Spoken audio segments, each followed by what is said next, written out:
السلام علیکم ورحمۃ اللہ وبرکاتہ۔ بسم اللہ الرحمن الرحیم۔ سامعین، ہم آپ کو چینل عزت والے میں خوش آمدید کہتے ہیں اور آپ کی سماعتوں تک پہنچنے والی آواز راجہ شہزاد رفیق کی ہے۔ سامعین، چینل عزت والے کو سبسکرائب کریں اور بیل آئیکن پر ضرور پریس کیجیے گا تاکہ آنے والی تمام ویڈیوز آپ تک بآسانی پہنچ سکیں۔ سامعین، آج کا قصہ ایک حاجت مند حاکم کی کہانی ہے۔ سامعین، یہ ایک ایمان افروز قصہ ہے۔ فاروق اعظم حضرت عمر بن خطاب رضی اللہ عنہ کا دور حکومت اسلامی تاریخ کا سنہری دور تھا۔ رعایا اور حکومت کے درمیان نہایت خوشگوار تعلقات تھے۔ حکام اپنی عوام کا بے حد خیال رکھتے تھے۔ فتوحات کی بدولت اسلامی حکومت کا رقبہ مسلسل بڑھ رہا تھا۔ فتوحہ علاقوں میں مرکز سے نہایت قابل اور خوف الہی رکھنے والے گورنر بھیجے جاتے تھے۔ حضرت عمر فاروق رضی اللہ عنہ نہایت درجہ مردم شناس تھے، چنانچہ کسی بھی صوبے کا گورنر منتخب کرتے وقت نہایت احتیاط سے کام لیا جاتا۔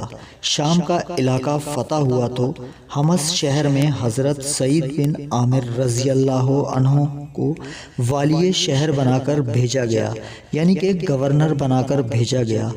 ان دنوں بیت المال کی آمدنی میں مسلسل اضافہ ہو رہا تھا۔ جوں جوں بیت المال کی رقومات آتی گئیں، لوگوں کے مسائل پر خلیفہ کی بھرپور توجہ بڑھتی گئی۔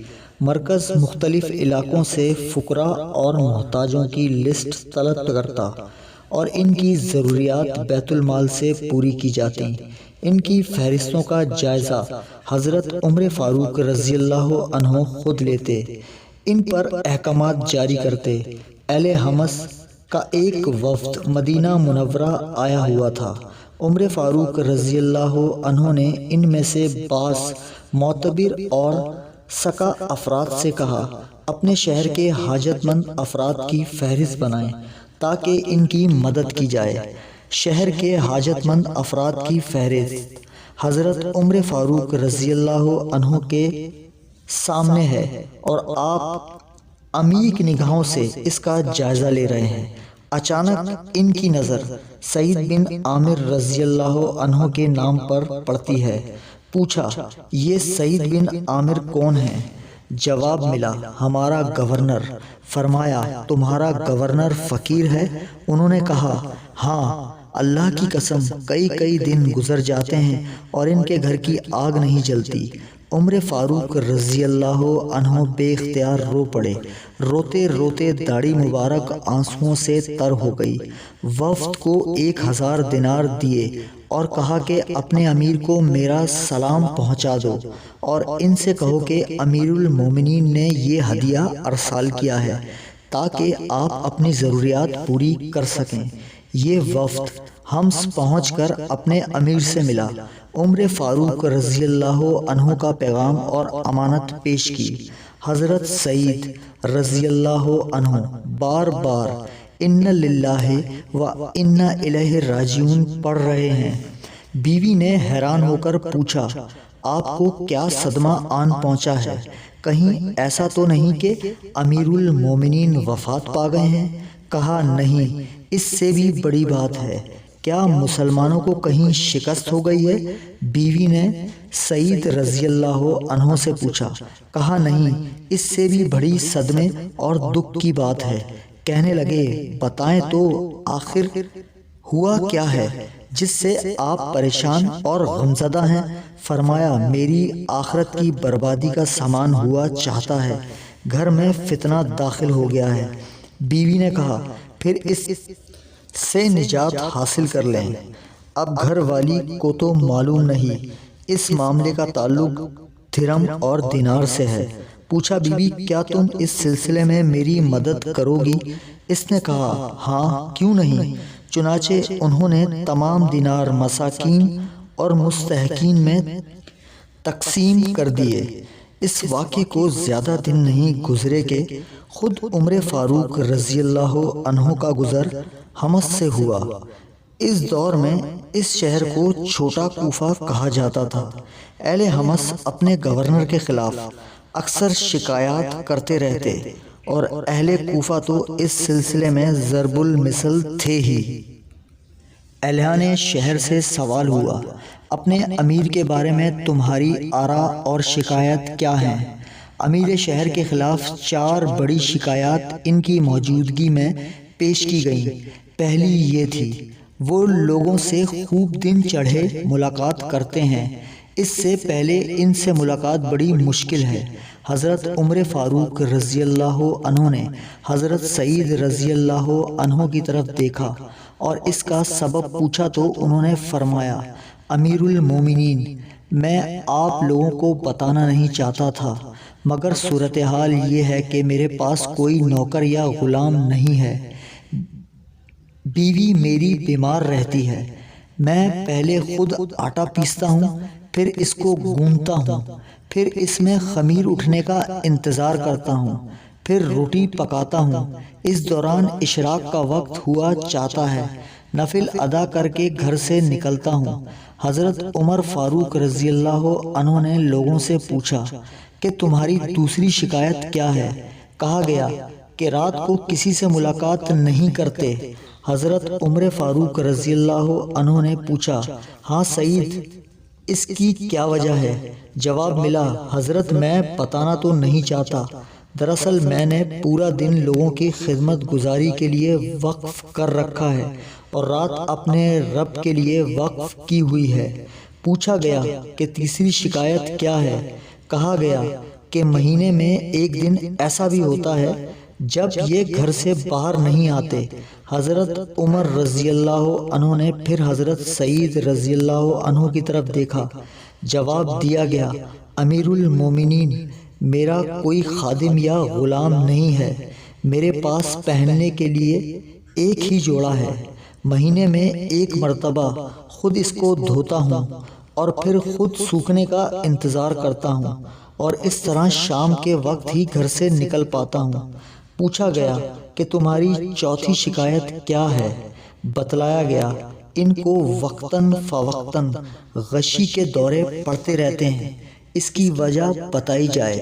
جواب ملا، میں بھی ان لوگوں میں شامل تھا جو مکہ مکرمہ میں حضرت خبیب بن عدی رضی اللہ عنہ کو سولی پر چڑھتے وقت دیکھ رہے تھے۔ میں اس وقت مشرک تھا، قریش ان کے جسم پر نیزوں سے زخم لگاتے اور پوچھتے، کیا تم پسند کرتے ہو کہ تمہاری جگہ محمد صلی اللہ علیہ وآلہ وسلم ہوں؟ یہ سوال کرتے خبیب رضی اللہ تعالی عنہ سے مشرک، کیا تم چاہتے ہو کہ تمہاری جگہ محمد الرسول اللہ صلی اللہ علیہ وآلہ وسلم ہوں؟ خبیب رضی اللہ تعالی عنہ جواب دیتے، اللہ کی قسم، میں تو یہ بھی پسند نہیں کرتا کہ ان کو کوئی کانٹا چبھے اور میں اپنے اہل و عیال میں خوش و خرم رہوں۔ میں اس غلط کام میں مشرکین کی مدد اور معاونت کر رہا تھا۔ جب وہ منظر میری آنکھوں کے سامنے آتا ہے تو ندامت اور شرم و حیا سے مجھ پر غشی طاری ہو جاتی ہے۔ مجھے فکر لگ جاتی ہے کہ قیامت کے دن میرا رب مجھ سے پوچھ نہ لے، اے کاش میں اس وقت مسلمان ہوتا، حضرت خبیب رضی اللہ عنہ کی مدد کرتا، کافروں کو روکتا، یا پھر خود بھی خبیب رضی اللہ عنہ کے ساتھ شہادت پا جاتا۔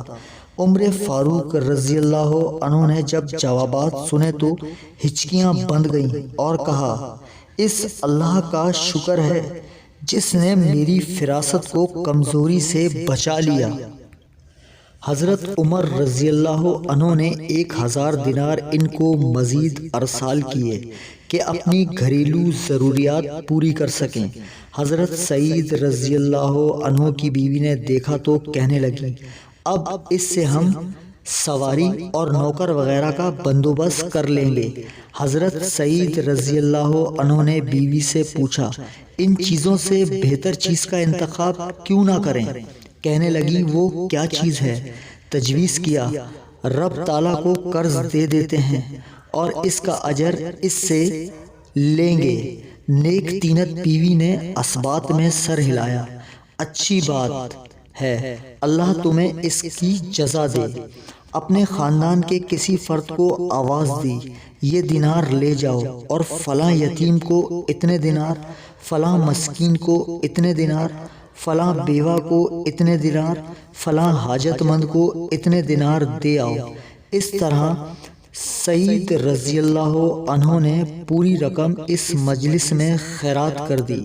سامعین، یہ تھا ہمارا آج کا قصہ، جو کہ ایسے عظیم گورنر کا قصہ ہے جنہوں نے اپنی پوری زندگی فقیری میں گزار دی اور رب العالمین سے تجارت کرتے ہوئے اتنی ایمانداری دکھائی کہ ایک جوڑے کو پہن کر اتنا پرانا کر دیتے کہ 1 مہینے بعد اس کو دھوتے۔ سامعین، آج کا قصہ ہمارے لیے سبق آمیز قصہ ہے۔ سامعین، آج ہم ایک عام انسان ہوتے ہوئے کتنی آسائشیں، کتنی سہولیات، کتنی پیسے کی روانی دیکھتے ہیں، سامعین ان سے کتنا فائدہ اٹھاتے ہیں، اور ایک ہمارے صحابی رسول صلی اللہ علیہ وسلم سعید رضی اللہ عنہ کتنی سادگی کی زندگی گزارتے ہیں۔ اللہ رب العالمین نے جب کہ ان کو ایک گورنر، ایک حاکم بنایا، اس کے باوجود انہوں نے کتنی سادگی کی زندگی گزاری۔ سامعین، اس قصے کے ساتھ اگلے قصے تک کے لیے راجہ شہزاد رفیق اور سید مرشد علی شاہ آپ سے اجازت چاہتے ہیں۔ سامعین، جہاں رہیں خوش رہیں، خوشیاں بکھیرتے رہیں، اپنے والدین، اپنے رشتہ دار اور اپنے ارد گرد کے لوگوں کا خیال رکھیے گا۔ اللہ حافظ۔